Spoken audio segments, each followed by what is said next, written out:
Good morning, we are Tomas Pire and Juan Andres Peña. We're going to talk about the travel blog of Gilead, the Dystopian Republic. I'm going to talk to you about the history, geography, politics, and government. So, Gilead is now located at the previously territory of the United States. It's now known as a totalitarian and theocratic state directed by an extreme fundamentalist. The idea of Gilead started with a group of extremist religious who stated that the society of the United States was dominated by the sin and the corruption, and it needed to be purified. So that group joined all together, being a big rebellion group, and they called themselves Sons of Jacob. So they planned their rebellion attack against the White House, turning into the biggest massacre ever lived in the White House. As a result, the murder of the President of the United States and all the functionaries working in there. They blamed those attacks to the Islamist fanatics, and by the gaining of power of the group, the military state declared the state at emergency. Bank accounts freeze completely, and the Constitution of the United States were abolished. Uh, After during that process, people started to protest about those ideals, about the objection of those, about the new rules of the society.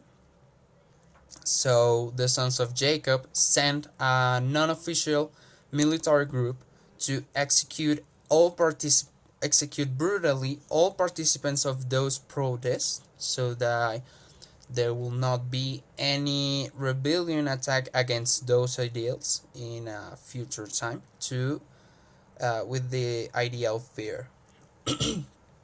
So the geography, it's basically the map of the United States. It's not the whole map, you just have at the east, south, and northeast of the country.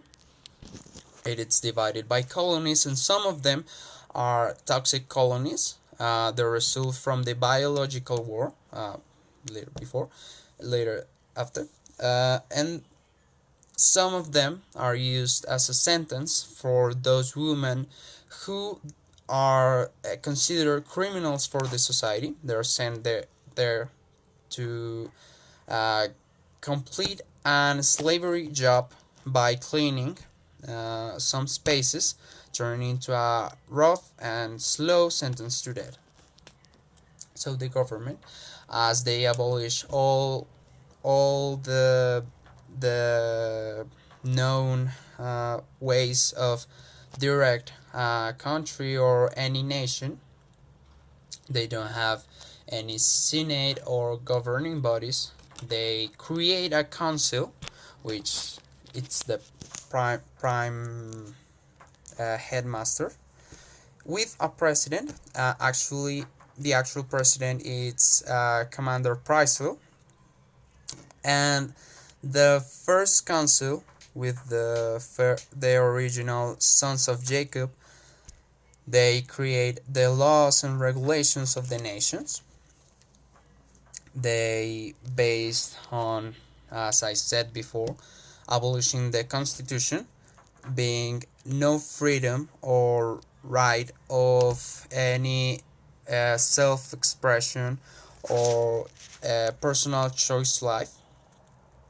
They base strictly in the Bible, focusing mostly in the Old Testament, and they base on a patriarchal society.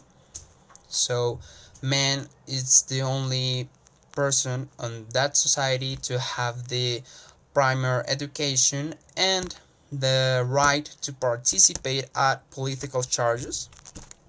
Women have to submit to men at any kind of job, any kind of order, or any kind of imposition as a sexual object for what is to say. And that's it.